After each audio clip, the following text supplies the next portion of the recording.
if it starts, please So- tell me. Yes. Well, let's wait for people to get in. Hopefully they will start to I didn't see the. Yeah, I can now the live yeah. start. I will share the link.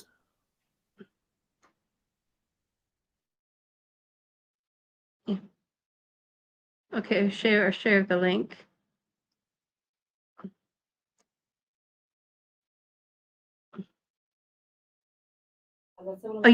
Your mic is off. Your mic is off. I'm trying to make copy. I'll share to my page. 1 second. Oh, okay.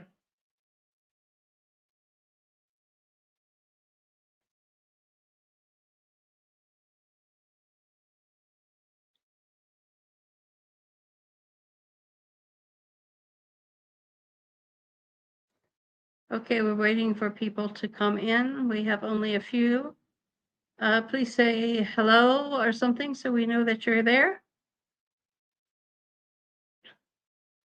I am here. Just I'm sharing the link. 1 second. Okay.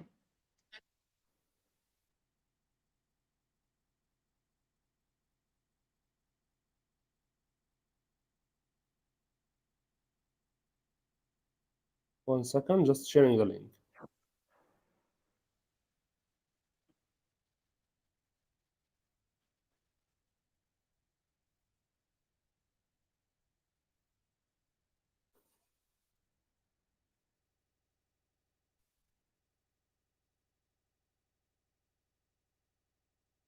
I put it with like also WhatsApp channel.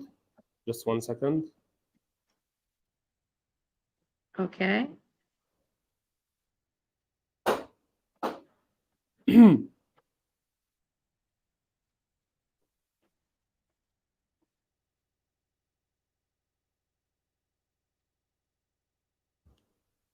So yeah, we can start now. Okay. All right. Okay, today we're going to talk about some of the conditions that you might also see with ADHD.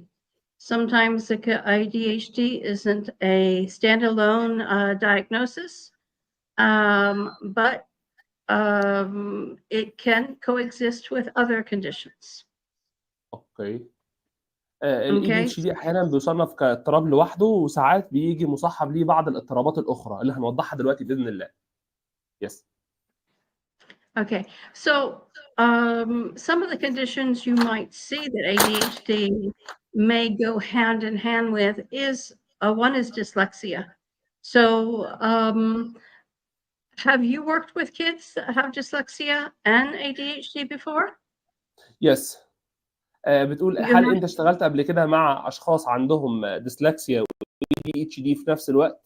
Yes. Okay, what are some of the things that signs and symptoms that we may see when it comes to dyslexia and dysgraphia?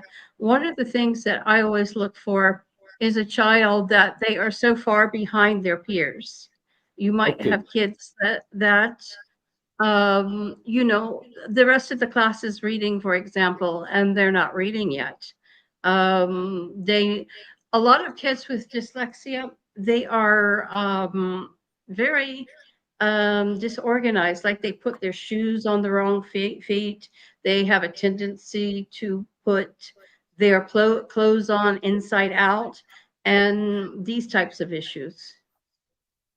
اوكي، احنا هنتكلم النهارده ان شاء الله عن الاطفال اللي عندهم ADHD اللي هو Attention Deficit Hyperactivity Disorder او اضطراب فرط الحركه وتشتت الانتباه، المصاحب لبعض الاضطرابات الاخرى زي اضطراب الديسلكسيا، زي اللي هو اضطراب القراءه او عسر القراءه، والديسجرافيا اللي هو عسر الكتابه، وكمان الODD اللي هو يعني السلوكيات السلبيه اللي بتطلع معاه. هنتكلم عنها بالتفصيل دلوقتي. يس دكتور.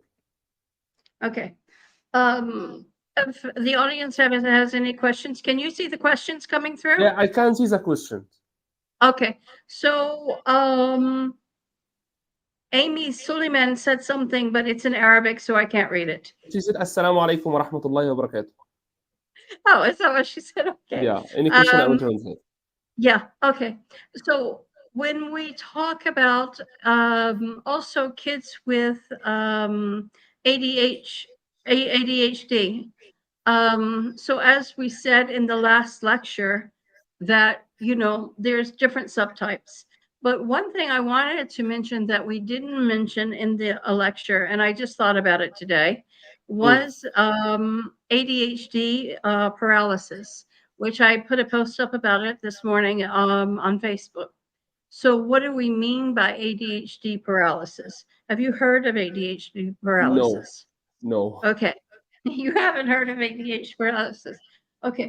This is when a child or an adult, they know that they have tasks they need to do, but they feel paralyzed, like they Mm. are unable to complete this task. They have Mm. guilt for this. They feel like they're wasting time, but mentally they cannot, do this task when it needs to be done. It's like they're procrastinated procrastinating, but they're not purposely procrastinating. This is what we say as ADHD paralysis. Then at the last minute, it's the deadline. They have to do this. So then they become hyper focused on finishing this task. Sometimes they won't finish the task. It's mentally impossible for them to do. I get a lot of kids that they seem to have this paralysis. And even with adults, they will just get on maybe the mobile, and they'll be, going through the mobile and not doing the work that they need to be done. So But in the it's last, a they real can do the issue. task. In the last, they can do the task if you Yeah. force them. Some of the kids, they will do it at the last moment. Some of them, they'll get to school and they'll say, I couldn't complete the homework. I didn't understand it. It's not that they didn't understand it, it's that they physically have a problem in getting the motivation to do the task. اوكي، بتقولي ان في نوع من الاي دي اتش دي او فرط الحركه وتشتت الانتباه، رغم انه بيكون عنده تشتت وبيكون عنده فرط حركه، بس في نفس الوقت هو بيقدر يخلص التاسك. هو بيكون عارف ان عنده تاسك، والتاسك ده مثلا هوم وورك معين مثلا في العربي او في الانجليزي، بيكون عارف ان هو عنده التاسك. يعني هو في اطفال مش بتكون عارفه ان هي المفروض تعمل الحاجه دي، لا هو بيكون عنده القدره على المعرفه ان انا هعمل التاسك ده، لكن بيتكاسل عنه او بيتحاول يتهرب منه. انا مش قادر، انا مش عارف اعمله. ولما تحاول ان انت تقول له احنا هنشتغل في التاسك ده، بيبدا يصدر سلوكيات غير مرغوبه كتير جدا، ولكن مع التكرار معاه بيبدا ان هو يشتغل في التاسك ده. هنبدا برضه نقول الاستراتيجيات اللي بتشتغل مع الاطفال دي بشكل يعني اكثر توضيحا. يس دكتور. Okay. So how do we get them out of this? This is the big question. اوكي، Is ازاي نحل المشكله دي؟ يس. how do we get them out of this paralysis? يس. The first thing is you need to try to remote them. You need to try to motivate them in, a positive way. Not saying, "Oh, you're lazy. Get up. Do this, do that." You have to be more positive towards the individual that is facing this challenge. It's a real challenge. I've seen both kids and adults that they have this challenge. Another thing is, we use these things for our alarms.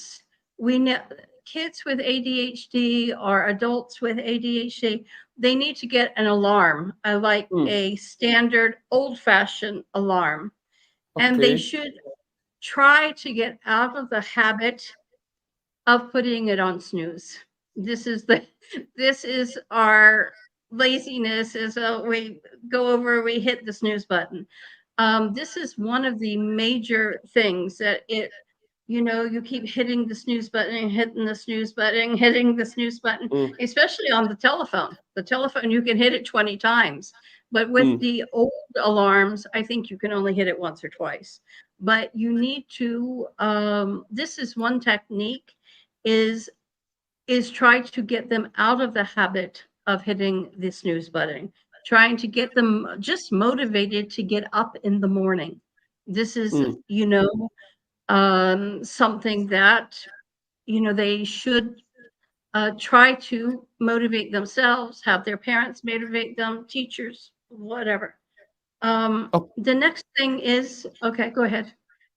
يعني احنا هنقول اكثر من استراتيجيه لعلاج او لتاهيل الاي دي اتش دي، او الناس اللي بيكون عارفه ان عندها تاسك المفروض ان هي تخلصه ولكن مش بترضى تخلصه وبتتكاسل عنه وبتبدا تعمل سلوكيات وبيكونوا مصنفين بالاي دي اتش دي. فالدكتوره قالت ان في استراتيجيه مهمه جدا هي استخدمتها وجابت نتيجه. اول حاجه اللي هو الصحيان بدري، يعني اللي هو يصحى الساعه 6 او الساعه 5 ونص مع البيت كله، ما يفضلش نايم لفتره كبيره. يعني معدل النوم الطبيعي من 8 ل 6 ساعات، فاذا هو نام من 8 ل 6 ساعات ده بيساعده جدا ان هو ذهنه يكون حاضر. ده ذكرني بحاجه هي ما قالتهاش، ذكرني بحاجه انا يعني كنت خدتها في بدايه حياتي العمليه، ان حد اتكلم على ان اطفال الاي دي اتش دي فعلا لو ناموا بشكل كويس جدا التركيز عندهم بيعلى. ده رقم واحد. رقم اتنين، قالت ما تركزش على السلبيات، يعني ما تقعدش تقول للطفل انت مش هتعرف تعمل، انت مش هتعرف تسوي وتركز على السلبيات. لا، المفروض تركز على الايجابيات اللي عند الطفل وتهمل شويه جوانب السلبيات. رقم ثلاثة، المفروض تعمل منبه. يعني اطفال الاي دي اتش دي او اللي عندهم او حتى الادلت او الناس الكبيره اللي عندهم اي دي اتش دي، يفضل انك تعمل لهم الارم او منبه كل حاجه. يعني مثلا انت هتلعب من الساعه كذا للساعه كذا، انت هتذاكر من الساعه كذا للساعه كذا، انت مثلا المفروض تعمل كذا من الساعه كذا. يعني تحدد له الاوقات اللي هيلعب فيها وهيذاكر فيها وهياكل فيها. دي حاجه بتساعده جدا على تنظيم وقته. اهم حاجه قالتها حاجه اسمها الموتيفيشن اوبريشن، او انك تعمل له تحفيز. يعني ايه؟ يعني ايه تعمل له تحفيز؟ الموتيفيشن اوبريشن هو عمليه تحفيز للحاجات اللي هو بيحبها. يعني انا هقول له مثلا ايه، انت عارف مثلا ان هو بيحب يخرج يلعب مثلا بعد او بيخرج يلعب بره او بيحب يلعب على الموبايل، فانت هتربط له ده بالمذاكره عن طريق جداول التعزيز الموجوده في الاي بي اي. يس دكتور. Okay. Another thing is that the visual schedules are very important. Them اوكي. having a schedule of what they need to be doing. If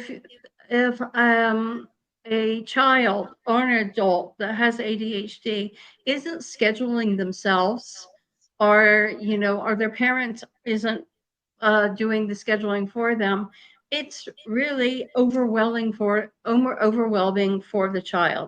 If they يس. know they need to do these 5 things, like I told you, we need to break it down, 5 things in the morning, then okay, there's a visual schedule. Okay, I need to get up, I need to take a shower, I need to get dressed, I need to get breakfast, and all of it has a time. It's very organized.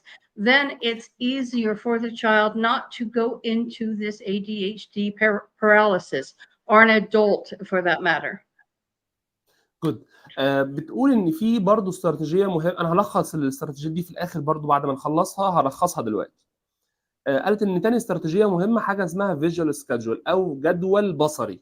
يعني مثلا انا هحط له من الساعه 7 للساعه 8 هحط له صوره مثلا حد بيفطر، من الساعه 9 للساعه مثلا 10 انت المفروض بتروح تلعب كوره، من الساعه 10 للساعه 11 المفروض انت بتعمل كذا. فانا بنظم له حياته العمليه في جدول بصري، بحيث ان هو يخلص ده يدخل على اللي بعده، يخلص ده يدخل على اللي بعده. لان بعض اطفال الاي دي اتش او معظمهم مش بيكون قادر ينظم وقته، فبيبقى عنده زي حاجه زي عشوائيه، انا مش عارف ايه الخطوه اللي انا هعملها، فبالتالي يبدا يتحرك ويروح اماكن ثانيه. لكن لما تكون انت قايل له هتعمل ده ثم ده ثم ده ثم ده، بيخلص ويبدا يشتغل معاك في اللي بعده ثم في اللي بعده ثم في اللي بعده. يس دكتور. Okay, so teaching these types of things, it's really important for your child to learn about how to motivate themselves. I mean, we اوكي. as parents or we as educators, we're not the one that can motivate our get the motivation for our child. We have to teach them how to learn how to motivate themselves. This is one very important thing. Yeah, we can get behind them and say, you need to do this, you need to do that. But that is actually what probably demotivates them more than motivates them. So we need to teach them the skills and, these types of things like visual schedules and things like this. Another thing I want to talk about, and I think I touched on it the other day, is the medicating of children with ADHD. A lot of mean parents medicating, means giving medicine. medicine. Yes. Abu, Okay. okay. So a lot of parents are against this, and I'm like the one that's like in between it. So if we have a child that's very aggressive, that has ADHD, and he's beating up his sisters, he's trying to hit his mother, he's acting out in class. Okay, what is the option? Yeah, we can do ABA, we can do CBT, but even with these things, we still want the child to have some type of control, right? Yes. So in this case, I would say that a child needs medication. Then you have the other type that is inattentive. So if the child can't focus at all, it's affecting the grades, he's failing everything. He forgets after you tell him to do something, he forgets in 10 seconds. So, do we think that this child might benefit from some kind of medical intervention? Yes, they would benefit, because then they would give them a medication for focus. Now, this isn't a long time medication. This is something that maybe they're going to take for a little while until they regain their focus and understand how to focus. But this will be a benefit for the child. Now, if you have a child that's in between, yeah, they have some focus issues, some concentration issues. They are not aggressive. They pretty much can get what you're telling them to do. I don't think this child should be on medication. And Good. there are some psychiatrists that will give any child that has ADHD medication. I don't think every child with ADHD needs to be on medication, but I do think there are some extreme instances where, yes, the child needs to be on medication, either to help his behavior or to help their focus. So one or the other. So if the child is in between, they don't have bad behavior, their ADHD is not so extreme that they forget everything they do in 10 seconds, then yeah, we can do more type of memory types of games. We can do other things to help their concentration. That's very good. Let me scroll the strategies. I want to like make it again because some of people just join now also. اوكي انا هحاول Okay. اترجم واقول الحاجات اللي هي قالتها. احنا قلنا هنأهل طفل الاي دي اتش غالبا بيؤهل ب7 خطوات. اول خطوه هي ان انا اتدخل بعلم الاي بي اي او الابلايد بيهيفير اناليسيز. ده طبعا عايزه محاضرات كتير جدا جدا فيه. يعني انا بستخدم استراتيجيات الاي بي اي في تأهيل الاي دي اتش دي. ده رقم واحد. رقم اثنين قالت السي بي تي او العلاج المعرفي السلوكي، تدخل الاخصائي النفسي ويشوف ايه الحاجات اللي مضايقه الطفل ونحاول ان احنا نخرجه منها ونخرجه من الاسترس ده. بيساعد كمان في تأهيل يعني فرط الحركه وتشتت الانتباه. قالت على الجداول البصريه ان انا الفيجوال سكادجول، ان انا يكون كل طفل عارف هو بيعمل ايه دلوقتي وهيعمل ايه الخطوه اللي جايه. ده بيسهل عليه. تخيل انا جبتك كده حطيتك في اوضه بيضه في بيضه وقعدتك في الاوضه وقلت لك ارسم لي الرسمه دي، فانت رسمت الرسمه دي في 5 دقائق وانا سبتك ساعه. ايه اللي هيحصل؟ هتلاقي نفسك عمال تروح هنا وتيجي هنا وتروح هنا وتيجي هنا وعمال تتحرك في الاوضه لانك مش عارف ايه الخطوه اللي بعدها. لان انا لو انا جيت قلت لك انت هترسم الرسمه دي بعد 5 دقائق المفروض انت تعمل الواجب ده، بعد 6 دقائق انت هتطلع بريك، بعد 7 دقائق انت هترجع من البريك، يعني بقسم لك وقتك. فانت هتخلص ده هتنتقل على ده، هتخلص ده هتنتقل على ده. لا سيما بقى انك تعمله في جداول بصريه وتقول له ده صوره كوره اهو، يبقى من 5 ل 6 هتلعب كوره، بعدها مثلا من 6 ل 7 المفروض هتذاكر تحط له صوره كتاب، بعدها من 8 ل 9 المفروض هننام فتحط له صوره السرير مثلا. قالت كمان عن حاجه اسمها كلر كودينج، دي قالتها في المحاضره اللي فاتت، ان انا بنظم الاولويات. يعني مثلا انا بقيت بعملها في حياتي، يعني اجيب ستيكرز كده، ستيكرز حمراء وستيكرز صفراء وستيكرز خضراء، واقول الحاجات اللي لازم اعملها ضروري النهارده احطها في الستيكر الحمراء، واللي هي ممكن تتاجل شويه يومين او 3 للستيكر الخضراء، واللي هي ممكن اجلها اسبوع او تاخد معايا وقت هي الصفراء. فانا كده بحط له حاجات اساسيه، اقول له ده مهم لازم تعمله دلوقتي، ممكن تروح تلعب بعدين ترجع اللي في الستيكر الاخضر، ممكن ده خلال الاسبوع تخلصه، فانت كده برضو بتنظم له وقته. قالت كمان عن التدخل الدوائي، وده مهم جدا جدا جدا.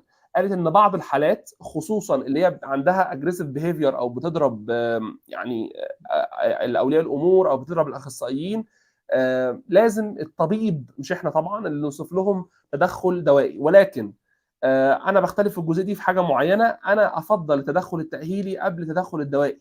يعني احنا اتعلمنا ندخل الحمام مش ناخد دواء فندخل الحمام، وتعلمنا نركب العجله مش ناخد دواء فركبنا العجله، ولكن بعض الحالات فعلا بتحتاج تدخل دوائي، زي اللي مش بتركز خالص، اللي مش بتقعد خالص، اللي بيطلع منها سلوكيات يعني عنيفه وصعبه شويه. اخر حاجه وهي نصايح لاباء اولياء الامور، زي ان انت تصحي ابنك بدري، زي ان انت تركز على الايجابيات، ما تقعدش تقول له انت مش هتعرف، انت سلوكك سيء، انت تركز على الايجابيات مش السلبيات. واخر حاجه في اولياء الامور هي الموتيفيشن اوبريشن، تشوف الحاجه اللي بتشد ابنك وتساومه عليها. يعني انت ممكن تبحث عن موتيفيشن اوبريشن على النت، دي فيها كلام كتير جدا جدا. هنتكلم باختصار، الموتيفيشن اوبريشن ان انت جعان، فانا هعرف ان دلوقتي الاكل محفز كبير جدا ليك، فهديهولك بعد ما تشبع، الاكل خلاص ما بقاش محفز. فانا عرفت ان ابني جدا جدا عايز يلعب على الكمبيوتر، يبقى الموتيفيشن اوبريشن اهو، هو عايز يلعب على الكمبيوتر، فانا هقول له هتلعب على الكمبيوتر مثلا لما نعمل التاسك ده، او ابدا ان انا ارتب له اموره بهذا بالشكل. Yes, doctor. We have question we can ask now or in the end of the Yeah, live. go ahead. We can okay. There is like question is coming also from the other live. They asked it also now. Okay. The first question is: you speak about ASD and ADHD diet. Yeah.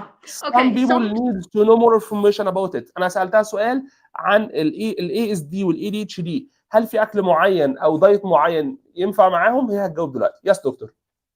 Yeah, a lot of kids, and I've seen a lot of them, they do have a combined diagnosis of ADHD with autism. So it is something that happens often. Sometimes you have a child with autism that is like out of control. They are so hyperactive. It's so difficult on the parents. This child usually has both conditions. Now, what I Okay. found with medicating a child like that, you have to be, the doctor has to be careful on what kind of medication he gives, because sometimes ADHD medications, especially Ritalin, I found, does not work on children with autism. It actually gives an adverse effect sometimes, where the child will become more hyperactive. But then there are other types of medication that work with both conditions well. One is Strattera, that I have found that it's working with both ADHD and autism. Now, I'm not a psychiatrist, I'm a psychologist. This has just been my experience with kids that have taken these kinds of medications. Okay, I will translate. Okay. Okay. اوكي. هي بتقول ان في دايت كويس جدا خصوصا للناس اللي عندهم اي دي اتش دي واي اس دي، اللي هو يعني اضطراب فرط الحركه وشتت الانتباه مع التوحد. في دايت كويس جدا تقدر تبحث عنه على جوجل، اسمه اي دي اتش دي اند اي اس دي دايت، ابحث عنه هتلاقيه متوفر. يعني الدايت ده بيعتمد انك بتمنع السكريات تماما، او بتاخد بنسبه بسيطه جدا، يعني الحاجات اللي فيها سكريات زي الشوكولاته، زي الحاجات اللي بتعمل فيها سكريات بتعمل هايبرات زياده، بنوقف الحاجات اللي فيها جلوتين او جيلاتين زي الاندومي، بنوقف كمان الحاجات اللي بيكون فيها دقيق زي العيش او الكرواسون، والحاجات دي بيكون بتعمل هايبره زياده جدا. يس دكتور. وتزود الحاجات اللي فيها بروتين زي اللحوم، زي الاسماك، زي زي الفراخ. يس دكتور. Okay. So the condition of a child with having ADHD, it's very common. It's something that happens quite often. Okay. Is there any other question? Yes, there is a question said, if the one who has ADHD doesn't follow the instruction, what we can do؟ اللي هو العناد عند الأطفال ال ADHD. That happens all the time. That is a normal, and that's where therapy comes in. They need therapy. I mean, a lot of parents, they get the diagnosis of ADHD and halas, they got the diagnosis and life goes on, but they are not putting their child in the right programs to help them. You know, the child needs CBT. Some of the more aggressive kids need ABA. ABA is not just for autistic children. It's also for other kids, you know.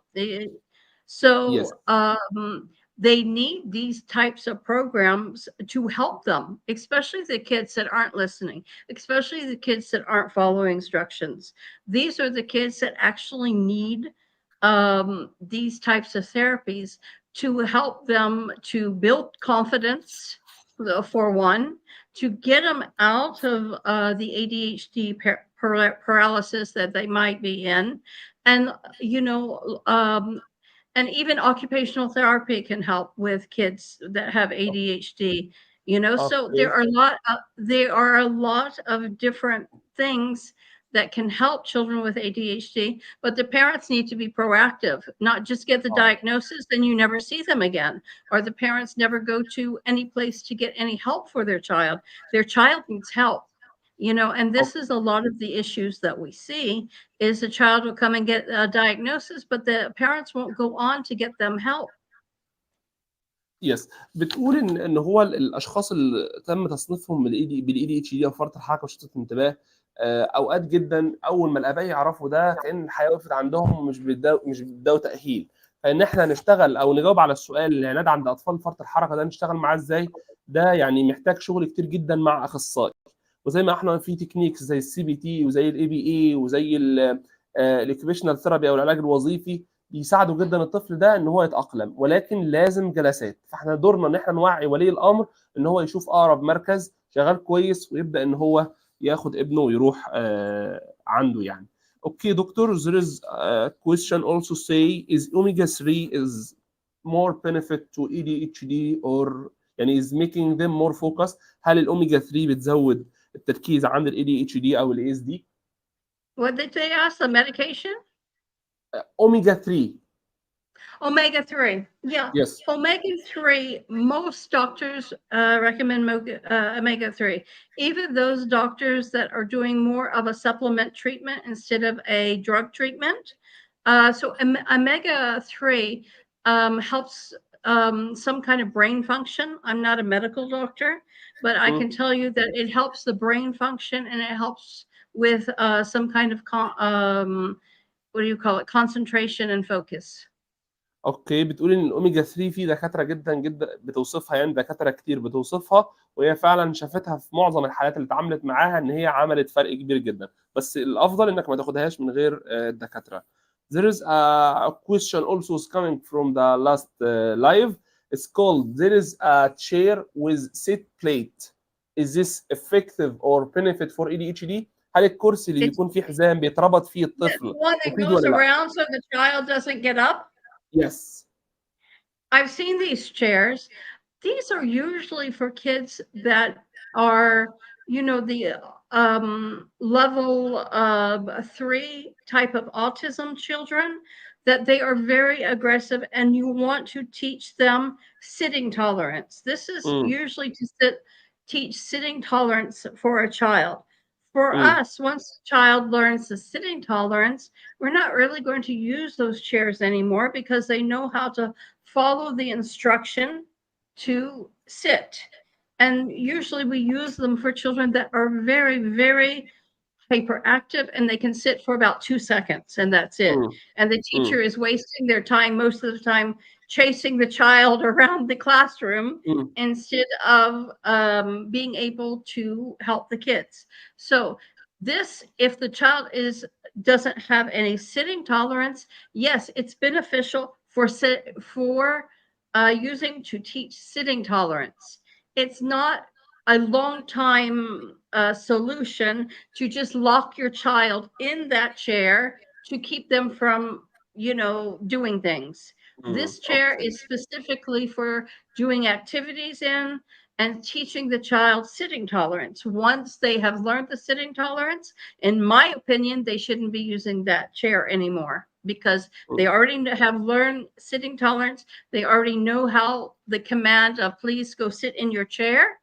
So for me, there is no reason to use this chair other than teaching sitting tolerance. طيب هي بتقول ده بيعتمد اكتر على السيتنج تولرنس اللي هو مده جلوس الطفل. يعني قالت ان هو في بعض الاطفال النادرين جدا اللي هم ما بيقعدوش ولا لحظه ولا يستجيبوا للتعليمات تماما، ممكن نبدا بالتاهيل بالكورس ده، ولكن انا هقول لكم وجهه نظري انا لا ارجحه. يعني الطفل عايز يشتغل وهو واقف اشتغل وهو واقف، عايز يشتغل وهو قاعد اشتغل وهو قاعد.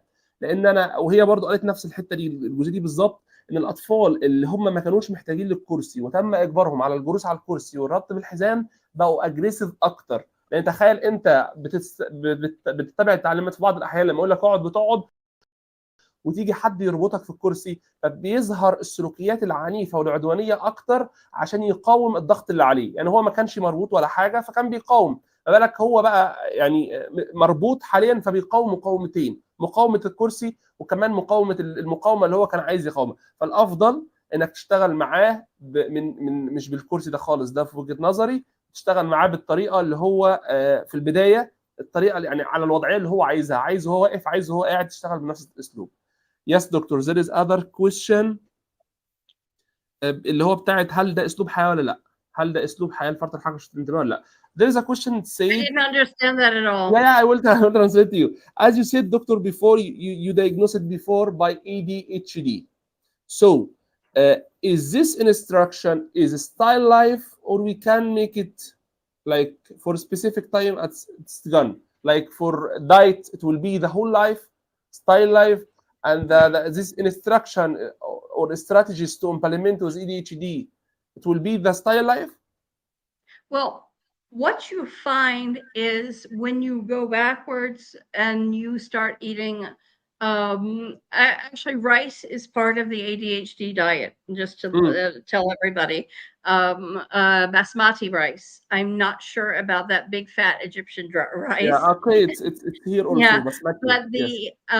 basmati rice is allowed in the ADHD diet. What is not allowed is like bread and gluten, flour, and things like this. What you find when you go back and you start eating all the breads and the flours and the cake and sugars and stuff like this is that you will find that your mind, your brain, you get brain fog. You will find, a huge difference than Your when brain will you be what? eat. I didn't get Brain it. fog. Brain fog. It's like when you can't think clearly. Okay. Okay, so you'll find yourself, you're forgetting, you can't think clearly, you can't remember what you did 10 minutes ago. So it is a benefit to you to stay on a more healthy diet and try to stay away from the foods that you're not supposed to eat as having ADHD or having autism. Because it really makes a difference. It really makes a difference. You'll see a huge difference only in your mind, what you can remember. So, so for me, I feel that it's a big benefit. Yeah, you can go and have an ice cream every now and then. Oh, yeah, you can go and have a piece of cake every now and then. But we're talking about like a day-to-day thing. Most Arabs, they eat 50 pounds of bread a day. Okay, I have Arab Wow. children. So they eat a lot of bread, and bread is one of the main factors, bread and sugar. Sugar is almost like you can say a drug. It is Oh. so unhealthy, and there has been a lot of scientific studies that show that sugar is it's almost like it's very addicting. It's very addicting. It causes a lot of brain fog. It also causes a lot of health issues within the body. So, you should investigate about sugar. Sugar is a very almost dangerous type of substance that we put in our body every day. And what it does to our body is, it spoils it. It causes a lot of diseases.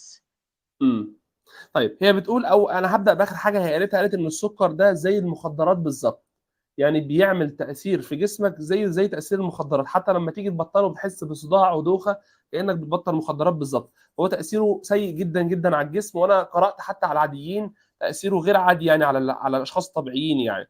قالت كمان ان العيش اللي بيبقى مصنوع من الدقيق، او المكرونه او مثلا الاندومي، الحاجات المصنوعه من الدقيق بتاثر بشكل كبير جدا على الانتباه وعلى التركيز وعلى الذاكره. فبالتالي يعني هو اسلوب حياه الاي دي اتش دي ان هو بيمشي على النظام ده، المفروض الشخص العادي كمان يقلل منها او ياكلها بكميات قليله يعني.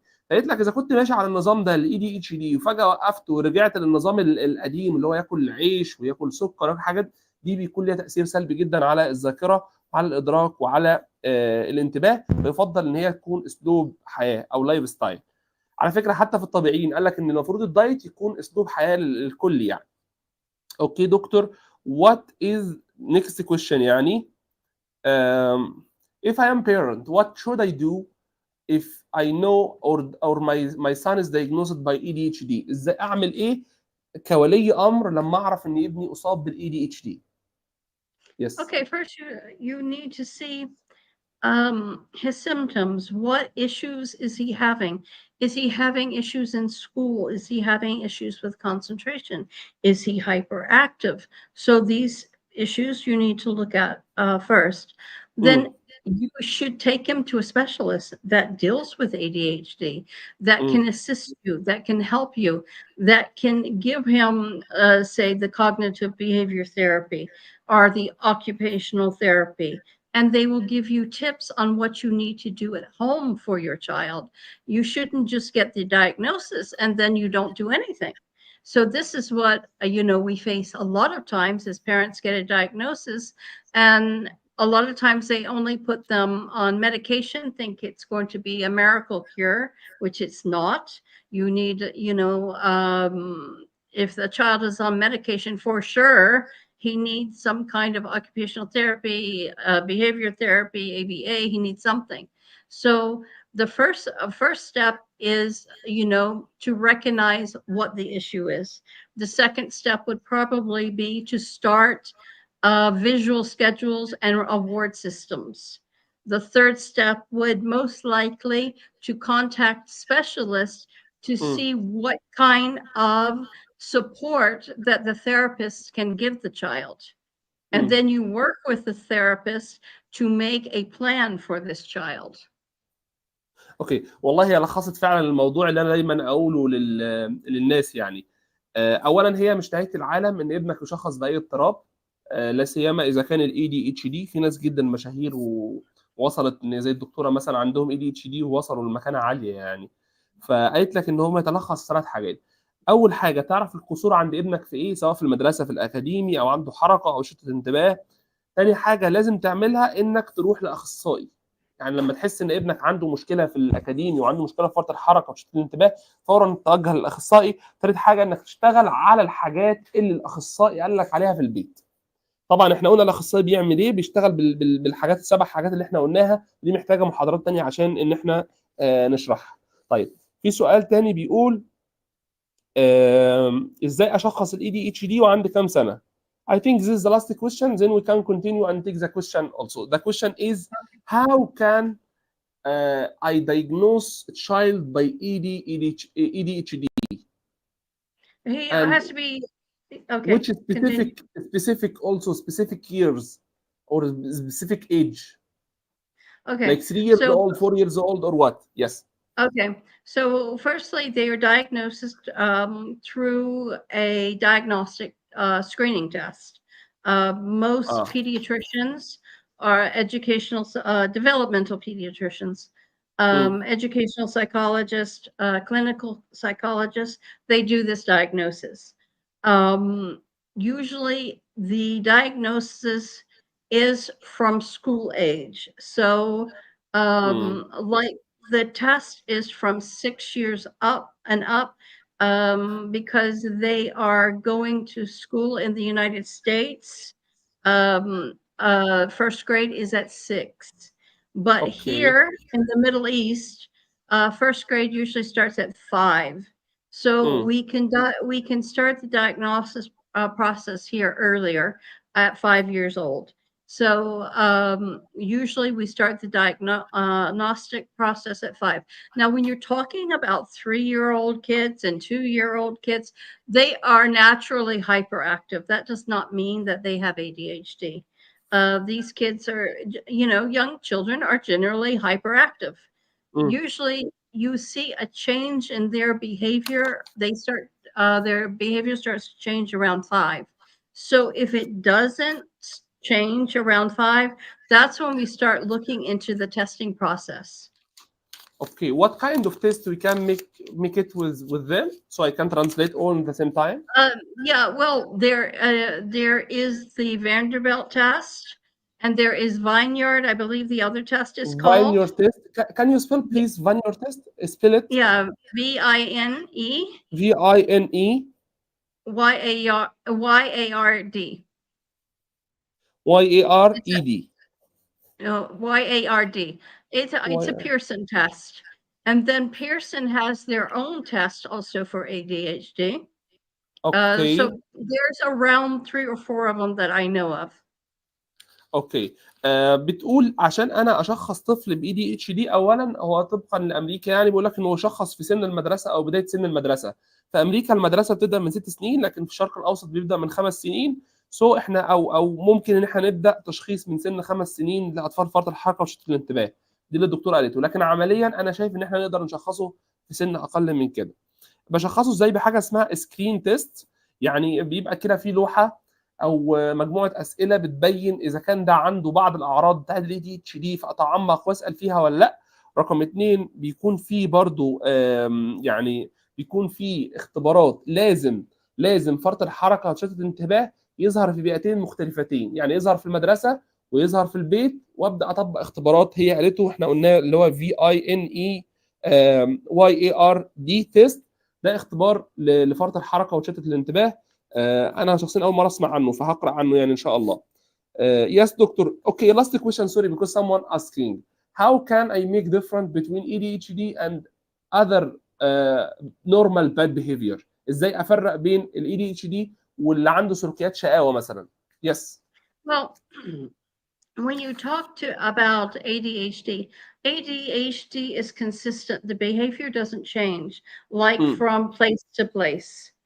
Okay, Okay. so that is one thing. You'll have the child be the same behavior at his mother's house, at his grandmother's house, at his aunt and uncle's house, and usually at school. So the behavior doesn't really change.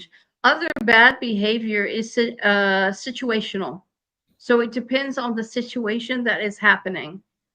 Maybe they're just disobedient and they're going to do this, with their mother, but they go to their grandmother's house and they completely behave.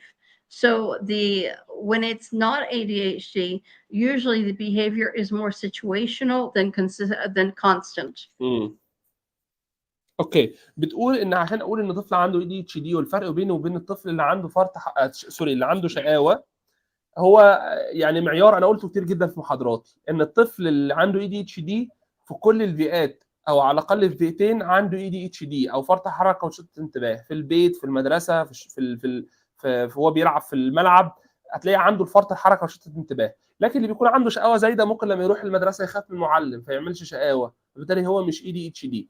كمان هي ضافت موقف قالت ان الاي دي اتش دي لازم افرق او لازم احاول احسب هل الطفل ده بيعمل الشقاوه دي لموقف معين بينه وبين والدته فبيعند معاها، ولا هو مع كل الناس بنفس الستايل وفي المدرسه. يبقى المعيار عندك ان هو فرط الحركه وشتت الانتباه يحصل في اكثر من بيئه. Yes, doctor, we can continue the live. Okay. So another condition that we have that goes off of ADHD is oppositional defiant disorder, which is also known as ODD. So ODD. in this, the name itself says what it is. This is when the child is rebellious, is defiant. They may try to run away, they might skip school, they might do many different things. So this is usually when the doctors do actually want to prescribe medication, is because the child needs it. The parents do not know how to handle this defiant behavior. Sometimes they've tried everything. We've had kids to us that have defiant disorder. And we do, alhamdulillah, we have an excellent CBT therapist, and she usually works with these kids a lot. But what I have seen in some cases, that the parents are so reluctant to get medication for this disorder. And when they're so reluctant and they don't listen to our advice about, you need to get the medication for this disorder so that we can help your child more with the therapy, a lot of times it's not helping. It's not helping because the parents are so reluctant. This is a disorder that medication is really necessary, straightforward. There's really no way around it. Sometimes I tell the parents, okay, if you're this reluctant, what we'll do is we will do therapy for 1 month. We will see if there's any improvement. If there isn't any improvement, I want you to go to this doctor with the diagnosis so that they can prescribe for you. And a lot of times they won't.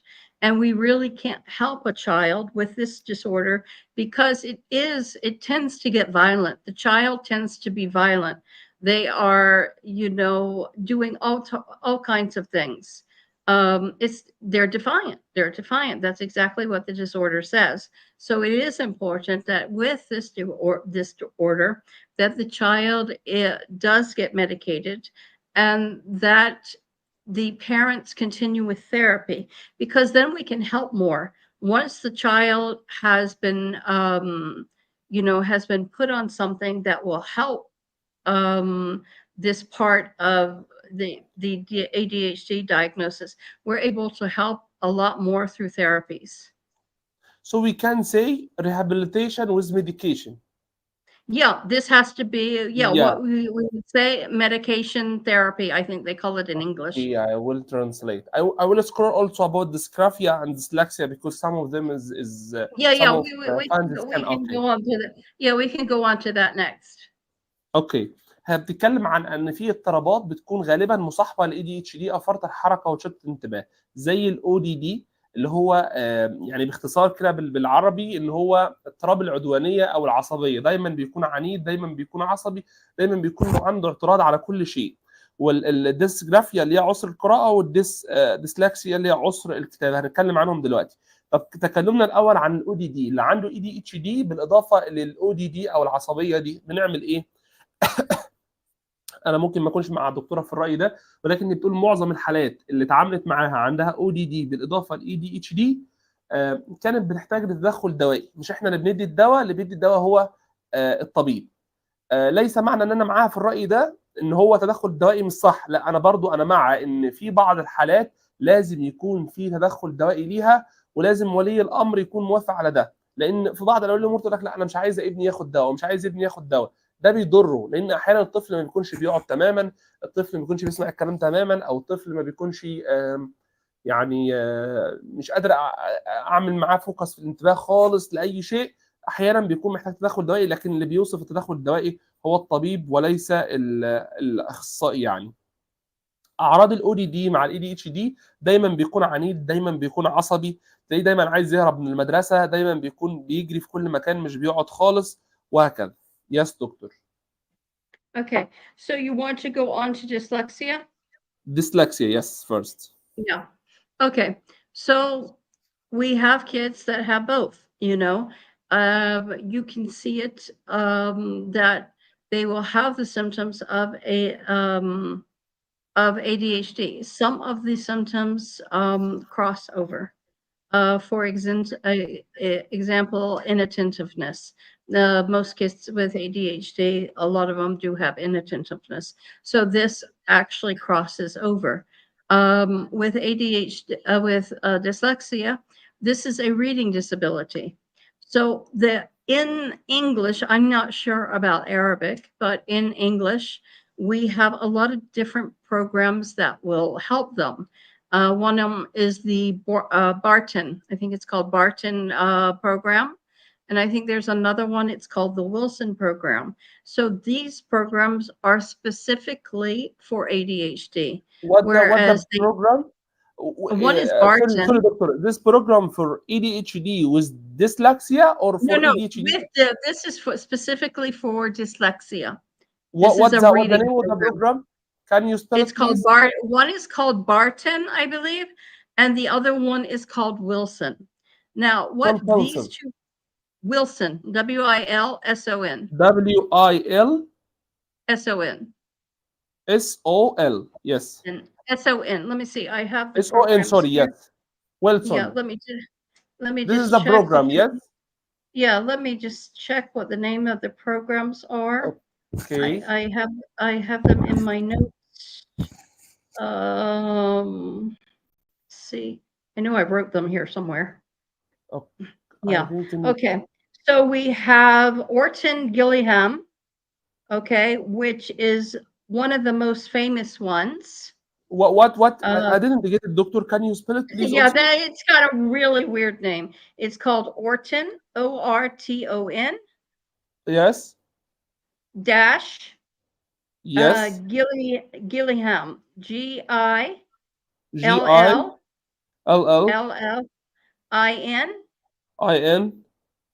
IN as in nurse. Yes. IN.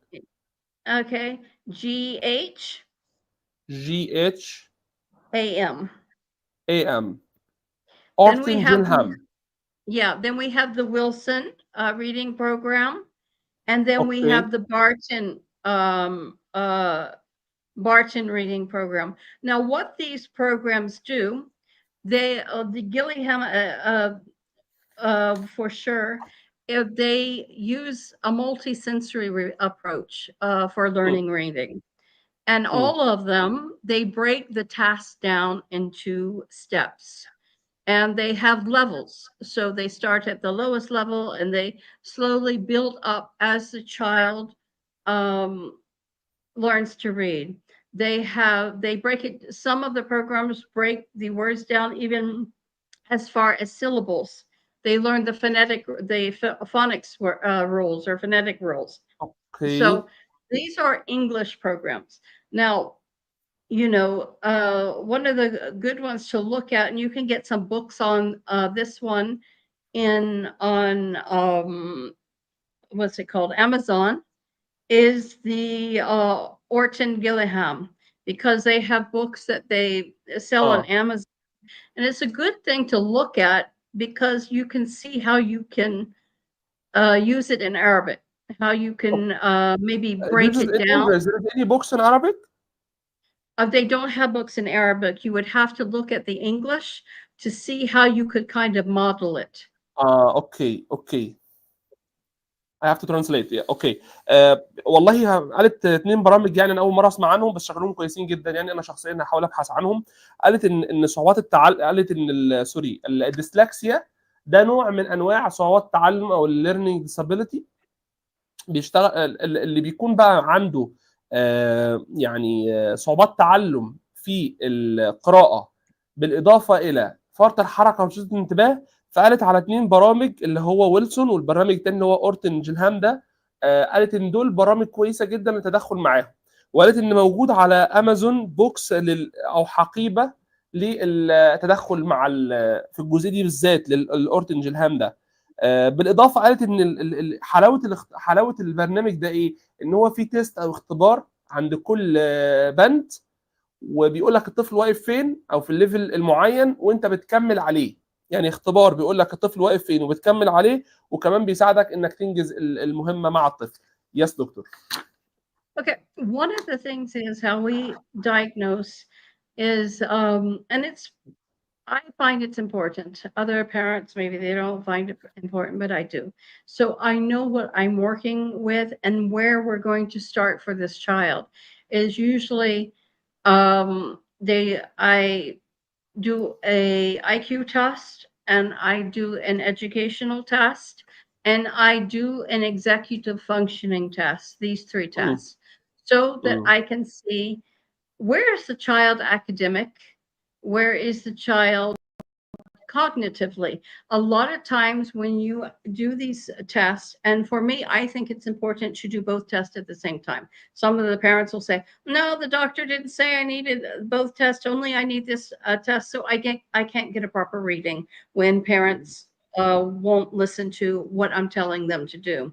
But basically, I want to do these three tests. Number one, when we say IQ, what does IQ measure? It's measuring IQ. different kind of, reasoning skills. It's not measuring educational skills. So when we say the educational test, it is measuring the child's academic abilities. And cognitive functioning test, we executive functioning test, we are measuring different things to do with executive functioning. So when I do the IQ test, many times I will find that the child may have a normal IQ or maybe a little bit below average. But then when I go to the educational test, I may find the child 3 years, 4 years behind his peers because he has a reading challenge. I mean, sometimes you'll find a child that he has difficulty in the reading and writing section in particular, but when it comes to mathematics, he's good. When it comes to general facts, he's good, because a lot of times they learn facts verbally. Okay, so these are some of the issues that I'm finding. When a child when I find that the child is performing low academically, and I do an executive functioning test on him, I usually find that his executive functioning skills are very below average. So this is one way we diagnose, because we do have a dyslexia screening as well. But usually I'm using the educational test along with the IQ, because once we see that the reading ability is so far below, automatically we can pretty much guess that he has some type of reading disability. Sure, there is no test for dysgraphia, yes? No, I have one. Yes, there is. You have one for the test for dysgraphia? Yeah. You use it? Yes, I use it. Yeah, thank you so much. If I think I need it, I will use it. But within the educational testing, the child has to write. So usually I can see from his writing if he does. But I have a test for I think it's called the comprehensive test of dyslexia and dysgraphia. So I have one for children and I have one for adults. واو واو اوكي. طيب بتقول ان الديسكرافيا اللي هو عسر الكتابه ده برضو نوع من انواع صعوبات التعلم. المفروض ان انا بعمل معاه 3 اختبارات، واوقات اولياء الامور مش بيحبوا يعملوا 3 اختبارات مع بعض. يعني هي بتحب تعمل اختبار للمهارات الحياتيه والاكاديميه مع القدرات العقليه، اللي هو الاي كيو تيست، اللي هو اختبار الذكاء، بحيث تعرف هل الطفل في معدل الذكاء الطبيعي زي الاطفال العاديين، ولا اقل ولا اعلى، عشان نشتغل على هذا الاساس. ثاني شيء قالت على اختبار اسمه بتقيس اللي هو اختبار يعني قيس التعلم، او اختبار بيعرف الطفل سنه كام تعليميا. يعني مثلا عندي طفل عنده 6 سنين، لما اجي اعمل له اختبار تعليمي او اختبار اكاديمي يطلع الطفل سنه 5 سنين او سنه 4 سنين في التعليم، لان احنا عندنا حاجه اسمها عمر زمني اللي هو العمر اللي اتولد بيه، وعمر عقلي اللي هو عمر العقل، وعمر اكاديمي اللي هو سنه في الاكاديمي، وعمر لغوي كمان اللي هو سنه في اللغه والى اخره. فقلت لك ان انا بعمل اختبار الاكاديمي عشان اعرف الطفل ده، انت قلت عمره الزمني 6 سنين، بس ربما يكون عمره الاكاديمي 3 سنين، فانا لما اديله منهج الطالب او الطفل اللي عنده 6 سنين انا كده بظلمه. تخيل انت عندك 20 سنه وانا بديك منهج حد عنده 25 سنه، فبيبقى الحاجات اكبر من عقلك، فالمفروض انا بعمل اختبار اكاديمي عشان اعرف ابدا مع الطفل منين. ثالث حاجه اعمل حاجه اسمها اختبار للقدرات العقليه، اللي هو بيعتمد على الذكاء والانتباه والتركيز، وابدا اطلع اللي هو الكوجنيتيف فانكشن تيست.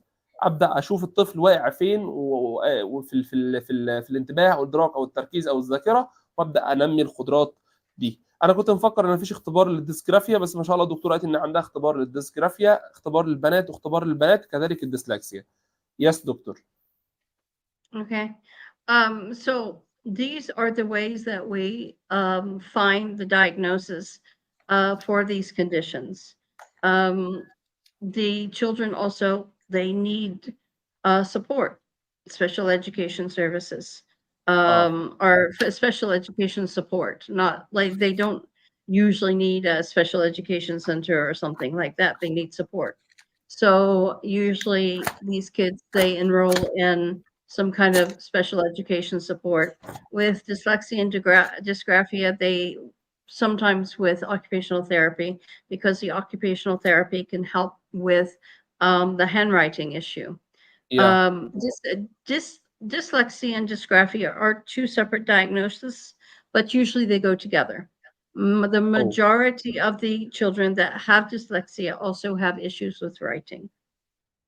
بتقول ان الديسكرافيا او الديسلكسيا اللي هي صعوبه القراءه او صعوبه الكتابه، كل واحده ده يعني تشخيص لوحده. اللي بيكون عنده صعوبات في الكتابه او صعوبات في القراءه كل واحده لوحدها تشخيص، ولكن في الغالب هما زي الاي دي اتش دي كده بالظبط، او فرط الحركه وشتت الانتباه، في الغالب بيجوا مع بعض. فدايما تلاقيه عنده صعوبه في الكتابه، تلاقيه عنده صعوبه في القراءه، وهكذا. وقالت ان العلاج الوظيفي بيساعد جدا في الاثنين، لانه هو بيعتمد بينمي مهارات الدقيقه، بينمي الانتباه، وبينمي الادراك، وبينمي التركيز. Yes دكتور. We have question if you Okay. have question.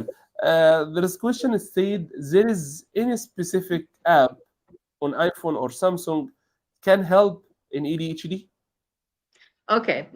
There are some ADHD, what do you call it? Organization applications. But What the name of the application? I don't know because I don't use them. But if you look up ADHD on the Play Store, they'll come up. For me Okay. personally, I don't use them. Um, One thing, when you're dealing with children, I think you need to try to get away with mobile type of things and use hands-on things more. Um, for me, my children didn't have a telephone until they were in high school. Wow. And yeah, and even I know people now that they don't give their kids mobiles because of the disadvantages. The disadvantages outweigh the advantages. So for me, they weren't even allowed to get a PlayStation until they were 15. Wow. You know, so I'm like that, and I just don't think it's useful for young children. Like I said the other night, when you're talking about Yeah. kids that are going Yeah. 8, Yes. 9, 10, they have to do assignments in school. So let them to use it for assignments in school, and maybe an hour watching a program or something like that, but maximum 2 hours. Okay. So for me, I make a lot of lists. You know, we do visual charts and stuff like that. For me, I make notes for everything. You should see how many notebooks I have that are full of notes. Mm. I make notes for, you know, what I want to accomplish for that day. So this is one of the best ways, I think, is like I said the other night, is for kids. let them to make a list of 5 things that they need to accomplish. Usually you break it up into morning and evening. So the morning, what do they need to accomplish? So you start with the easiest task and go on to the next and to the next, and the hardest task should be the last. Same thing for the evening. So these are the things that I prefer to use rather than thing on the mobile. When you're talking about an adult, these applications are good. But I think for children, I wouldn't recommend applications. It's just another excuse for them to be on the telephone. Okay. But allow me, before I said you didn't pay any phone for your son till like high school, I need to mention that you have the first center in Oman. يعني you can pay it but you didn't pay it. اوكي. هترجم لكم. يعني انا قبل ما اقول، هي بتقول ان ابنها يعني لا تفضل الابلكيشن خصوصا الاي دي اتش دي عشان هتخلي استخدامه الموبايل يكون اكتر، وان ابنها لحد مرحله الثانوي تقريبا ما جابتلوش موبايل، علما بانها ما شاء الله عليها. يعني دي حتى انا بضيفها اهو، ان عندها اول سنتر للتاهيل في عمان كلها اتفتح عام 2007. ان اول سنتر للتاهيل في عمان كان ولسه موجود لحد الان، اسمه مركز الابتكار، وشرفت ان انا اشتغلت فيه فتره، يعني CCR كرييتيف سنتر اوف ريهابيليتيشن. قالت ان الاطفال لسن 8 سنين 9 سنين 10 سنين دول لازم يعملوا اختبار في المدرسه، او المدرسه بتعمل طبعا ده بره، يعني بتعمل لهم اختبارات على الموبايل او الانترنت، فغصب عننا لازم يمسكوا الموبايل ويعملوا الاختبار ماكسيمم ساعتين ويكونوا متفرقين. يعني يعمل الاختبار ويقعد ساعه يسمع بروجرام او يسمع حاجه، ماكسيمم في اليوم ساعتين. اقل من 8 سنين لا ترجح له الموبايل تماما. وكنت قرات بحث عن الجزئيه دي، ان هو الموبايل يعني يفضل قبل 8 سنين الطفل ما يستخدموش تماما. يعني ضافت ان في ابلكيشنز كتير ولكن هي لا ترجحها، وانا كذلك لا ارجحها الا الاطفال التوحد اللي هم هيشتغلوا ببرنامج بيكس ممكن يستخدموا الابلكيشن اللي انا نزلته على الانترنت. دكتور, there's a question. It said there is a specific test, academic test for ADHD. هل في اختبار اكاديمي محدد لل ADHD؟ Well, there is not a specific academic test for ADHD. There is a screening test to screen for the symptoms of ADHD.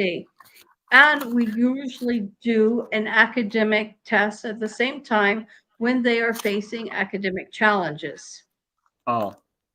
اوكي. بتقول ما فيش اختبار محدد اكاديمي اللي عندهم ADHD، فبنعمل الاختبار اللي هو العادي وبنوصل لسن الطفل ونشتغل عليه. يس دكتور. Yeah, usually each condition is screened separately. So if you have dyslexia and dysgraphia may be screened together, but usually for intellectual disabilities, they are screened separately. ADHD would be screened separately. Problems in cognitive issues would be screened separately. So usually every condition is screened separately because the criteria is different. بتقول لك ان في حاجات بتيجي لوحدها وفي حاجات بتيجي مجمعه. الحاجات اللي بتيجي غالبا مجمعه زي عسر القراءه او عسر الكتابه غالبا بيجوا في بعض، لكن في اضطرابات تانية بتيجي كل اضطراب لوحده، فبالتالي بتعمل لهم اختبارات محدده يعني. يس دكتور. there is a question also. اضطراب ADHD صعوبات الكتابه المصاحبه بالقراءه ممكن تكون في جانب واحد. yes. The question is the child who's diagnosed by ADHD, it can be had a problem in specific types in mathematics, like he doesn't have any problem in mathematics, but he has problem in like +5, like 5 plus 2 is equal. He doesn't understand. But if you said him 5 minus 2, he can able to do that. يعني he can able to do some kind of specific thing in mathematics, and he can't do other thing. Now, usually with kids that have a mathematical disability, it's called dyscalculia. They usually, it's an all-around problem. Even with children that are having an issue in ADHD with processing, it's that can be with specific things that they're not processing. But usually I find with mathematics, that if they're not processing mathematics, they are not processing mathematics, not just a specific skill. So usually that is just they are having issue in that skill. اوكي، انا ما قراتش السؤال للاسف كامل يا شباب، فهي جاوبت اجابه تانية، فانا هقرا السؤال تاني، سوري. Doctor, I didn't translate the full question. When I read it again, there is other question. Sorry, I have to Okay. repeat it. It Okay, so said, what okay. yeah. What? I will Maybe translate the question now. I think you should translate the first part of the question, then we'll go to the second part of the question. ماشي اوكي. بتقول ان بعض الناس بيكون عندهم مشكله مثلا في الجمع، مشكله في الطرح، ده ممكن تكون موجوده عادي وبنبدا نتاهل عليه، بس غالبا ده مش بيكون عندهم ADHD يعني. Yes doctor, the second question is it said is sometime a child or it can be or not that child had a problem in reading mathematics but he can read Arabic. It can be learning disability. Well, And he can read Arabic very well, but he can't read mathematics. Like if you write 5 plus 7, yeah. It can be a mathematic disability where they're not processing mathematics. So this is called dyscalculia. Calcula, like calculus. It's called dyscalculia. اوكي، بتقول ان دي ممكن تكون موجوده وبتكون يعني المشكله اللي قالتها دي، بس انا مش قادر اترجمها بصراحه، فهنبحث عنها على النت بعد ما نخلص. اوكي. Yeah, I'm no writing question. Yeah, no question. Oops. Dyscalculia. I think you write it, yes? Yeah, I'm writing the name of the issue. Let me see how I send it. Okay.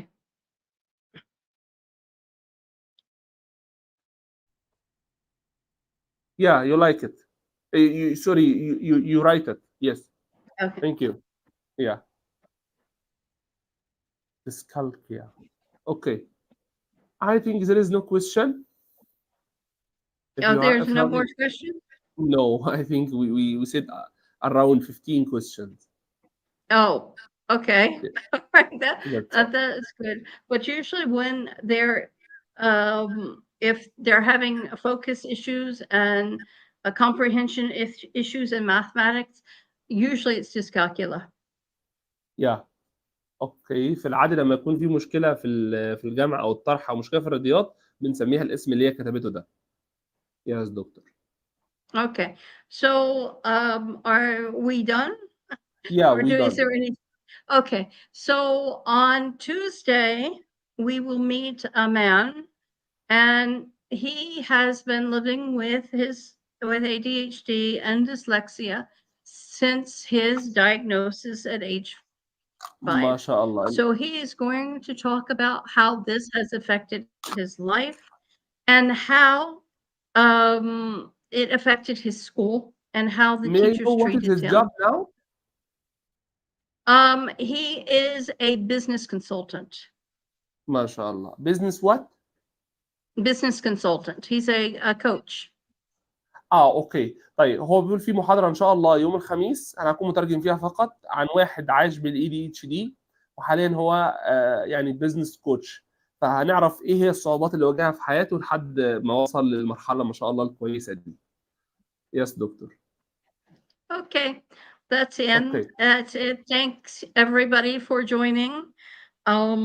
I hope that you all were able to understand us between our English and Arabic and our translations.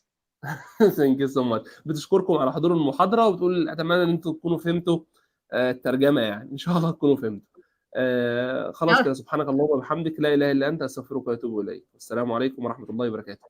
Yes دكتور. Thank you so much. Okay. السلام عليكم. أيوه.